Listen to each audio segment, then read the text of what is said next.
कि हमें कर्म के परिणाम के बारे में बताती है। एक बार एक चोर एक महात्मा के जहाँ पहुँचा। जैसे ही वह महात्मा के सामने आया, उसने उन्हें प्रणाम किया और कहा, गुरुजी, मैं एक चोर हूँ। मैं अपनी चोरी की आदत छोड़ना चाहता हूँ। कृपा कर मुझे अपना आशीर्वाद दे ताकि मैं ये काम छोड़ सकूँ। चोर की बातें सुन महात्मा ने शीघ्र ही जवाब दिया, अगर तुम चोरी की आदत नहीं छोड़ सकते हो तो एक काम अवश्य करो।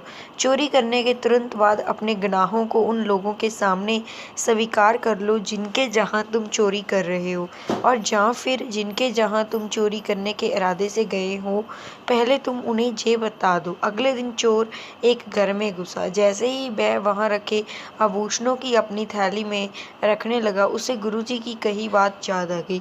उसने अपने मन में सोचा, अगर मैं चोरी करता हूँ और फिर घर के मालिक को बताता हूँ तो वो तुरंत ही मुझे पुलिस के हवाले कर देंगे। पुलिस मुझे पीटेगी और फिर जेल में डाल देगी। जब ये विचार उसके मन में आया तो उसने अपना मन बदल लिया और चोरी किए बिना ही उस घर से वापस चला आया।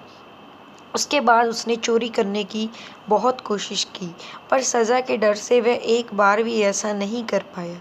वह गुरुजी के पास लौटा और कहा, आपने ये कैसी सलाह दी है मुझे? अगर मैं जानता हूँ कि मुझे चोरी की बात घर के मालिक को बतानी है, तो ऐसे तो मैं चोरी कैसे कर पाऊँगा? गुरुजी ने जवाब दिया, मैंने तुम्हें ये सलाह इसीलिए दी ताकि तुम चोरी करना छोड़ दो। जब तुम्हें मेरे शब्द याद आए तो तुम सावधान हो गए। तुम जान गए कि तुम्हारे कर्म अगर ऐसे ही रहे तो इसकी क्या सज़ा हो सकती है। इसने तुम्हें अपराध करने से बचने में सहायता की। तुम्हें हमेशा अपने किए गए कर्मों के परिणाम के बारे में सचेत रहना चाहिए, तब तुम कुछ भी गलत नहीं करोगे।